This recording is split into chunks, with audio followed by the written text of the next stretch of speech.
It's time to have another look at the forest remnant I visited a few weeks ago. We'll see how the local flowers are coping, and then we'll go across to the other side of the airport to cut this remnant off, and we'll compare with the main forest. Before we do that though, I have to stop off in Bendigo, so we might have a look around there. I worked here some years back. Those are not particularly fond memories. But when I first came here, many years ago, it was still like a big country town. Now it's like most cities, the suburban sprawl seems to go on forever.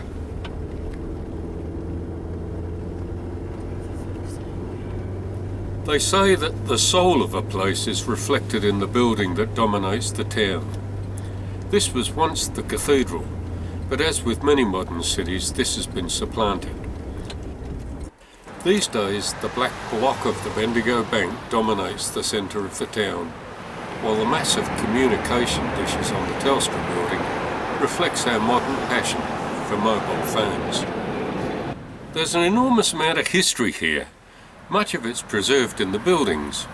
Those people who made their fortunes in the heady days of the gold rush and then stayed here displayed their wealth in the buildings they threw up. They borrowed freely from the classics with tall Greek-style columns and friezes on the front of their buildings. But there's a secret hidden behind the facades of these places. One can imagine that the architects were given careful instructions on what was to be shown to the street, while the rest was to be merely functional. But architects are also artists.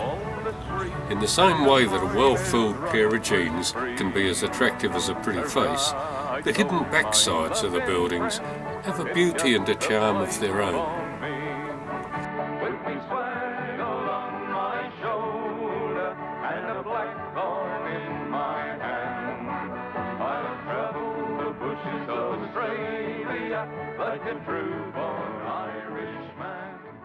The City Family Hotel has a rather nice Georgian feel to the side that faces the road, while it rather rudely aims its backside at the Bendigo Bank that looms behind it. Nevertheless, it's a fairly interesting backside, so I don't suppose the bank building really minds.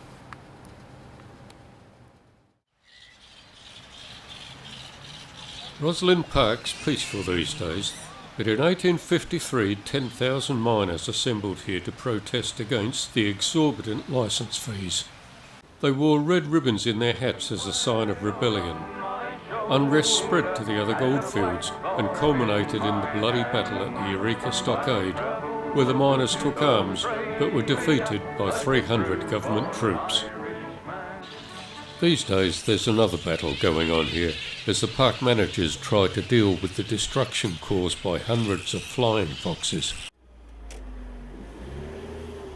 It's time to get going, but there's one more place to see on the way.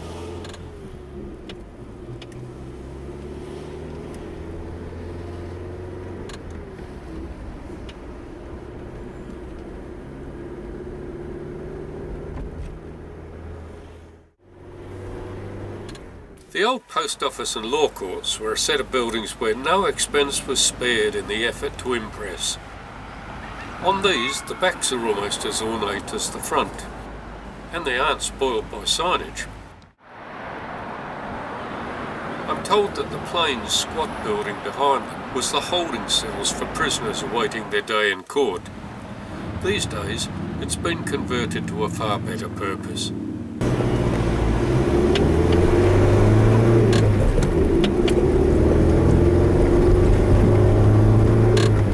Unfortunately, I guess like a lot of cities, Bendigo went through a period where the history wasn't very important. Everything was modern, and it's left the town, I think, with a bit of an identity crisis. It doesn't know whether it's a historical town or whether it wants to be a modern city or what.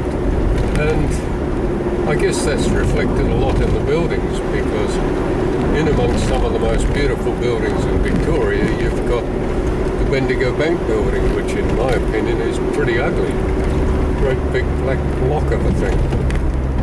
Mind you, a lot of people like it, so who am I to criticise, I suppose?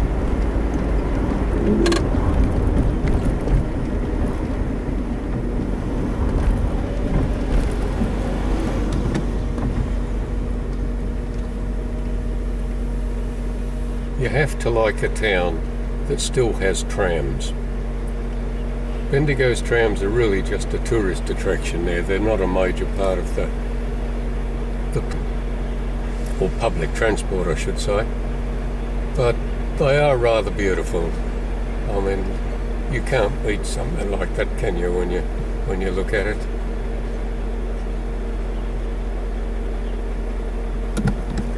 I love them.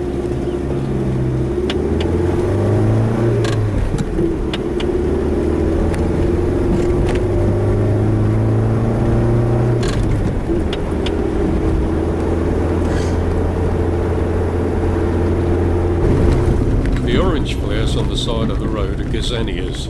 They're a South African plant and a garden escape, but they're now firmly established across central Victoria. Looking at Google Earth, you can see how this patch of forest has been cut off by the airport. 10 years ago it still retained the characteristics of the main forest. Moving in closer you can see all the tyre tracks where it's been used as a place for car owners to practice their burnouts. The resultant soil compaction has meant that what has managed to grow this spring is very sparse indeed.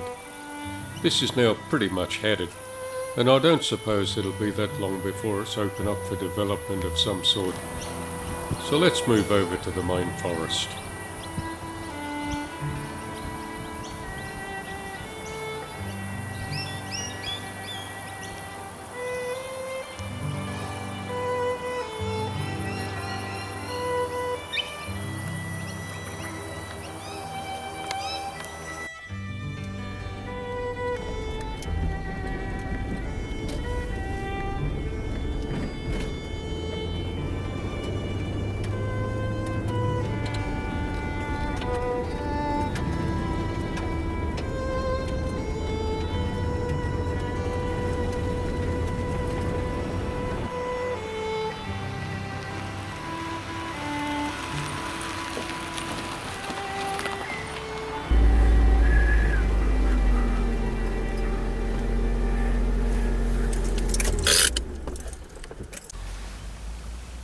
You can see how many more large ironbarks are over here. I suspect in the remnant they were quietly removed years ago to provide fence posts for local properties. Here though, the forest is protected and still healthy, the only real damage being done by dust thrown up by cars passing through.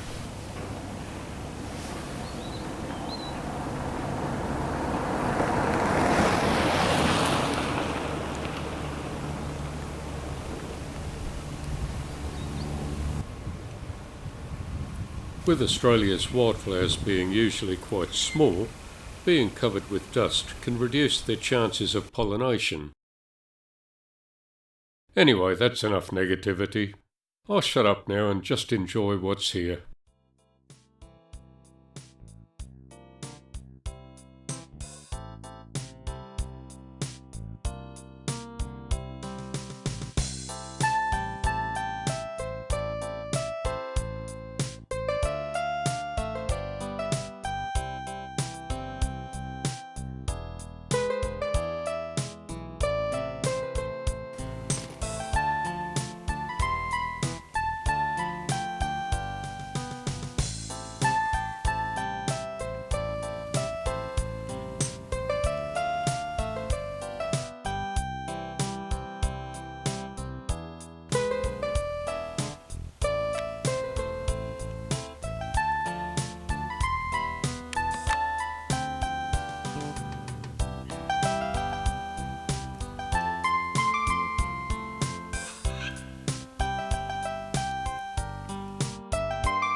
time to hit for home. The amazing thing is, this part of the forest butts up onto an industrial area, and yet it's almost pristine here still. Just goes to show that industry and nature can live side by side if they have to, or if they want to. Unfortunately, the leisurely trip home was not to be. We hit peak hour traffic through Bendigo, and coming out the other side, Serena smelled hot. The temperature gauge has been intermittent since we fitted the new motor, and it wasn't until after we stopped that it shot up to boiling. It was several hours before the motor was cool enough to find the problem, which turned out to be that the radiator fan relay had burned out.